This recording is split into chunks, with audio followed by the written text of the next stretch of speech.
I felt so deeply disturbed by the lived experiences of women that experience female genital mutilation that I worked through my emotions in this poem. It's from the perspective of a lawyer, a closing statement in the case of a woman in Egypt who underwent female genital mutilation at the age of 14. Here goes. There are certain things that crawl and nest beneath my skin like a clan of termites, gnawing, chewing, splintering the very foundation I hold true as a woman of flaming obsidian skin. And the number one offender on that list is the idea that you had implanted deep in my youthful consciousness, excising the genital parts of a woman to exercise power over what you men think is our only source of power. A 14-year-old child, the subject of an operation stripping her of her womanhood, stripping her of her sexuality. Here is the truth about women in politics. We wear a mask our whole lives, all to create a version of ourselves that suits the theatrical politics we were thrown into, the performance of patriarchy before an ignorant audience, the majority. 78 is the number of the law so-called made to allow a woman to keep her womanhood, allow her the right to choose. A political sphere that was created on the backs of our oppression, Your Honor. The state commits to achieving equality between women and men and to the protection of women against all forms of violence.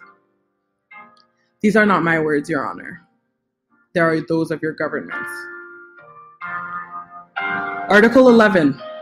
The only safeguard women have in your country is Article 11, and you won't even act upon that. Which means that the promise of equal rights from all has never been fulfilled. Which means the Charter of Human Rights somehow does not apply to you. Due to the nature of our government seats, where men are the majority allowed the decision making, even over a body they will never experience. Some may say women have more rights in our regions than ever before. But tell that to the women who are stripped of their clitoris before they even understand its part in their body. Tell that to the women who will never be allowed in the rooms where decisions are made about their own bodies and lives.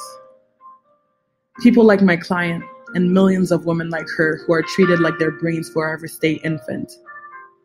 Like they will never be able to make decisions about their own bodies, about their own lives.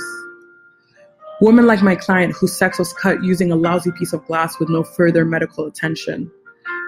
All because of an irresponsible government unable to answer for its own laws. There is no other option than justice here.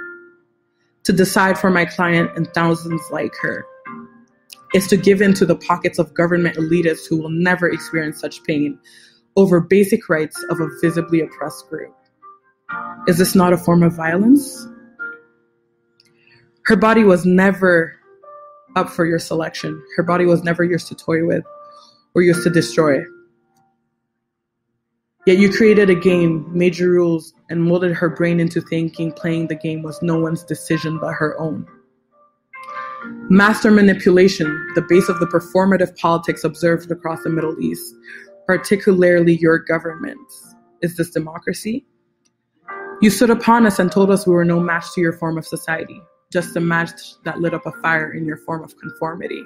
But wait, you hate all that is women. But who are you? Who are you to judge what you cannot see? Who are you to judge what you cannot be? You are prejudice. You are segregation. You are ignorance. You are distrust. As long as we turn a blind eye to the pain of those suffering under its oppression, we will never strip ourselves of the origins. Today, we are not just pleading a case of genital mutilation, but a case of womanhood. Is it a crime being a woman? The law against female genital mutilation was ratified in 2008. It has been 12 years since then. Let us finally guarantee its implementation across all of Egypt. Let's finally stop letting men decide laws on a body they will never occupy. Let us put a woman in office. Here I still stand, and I still plead. Women are not a threat to democracy.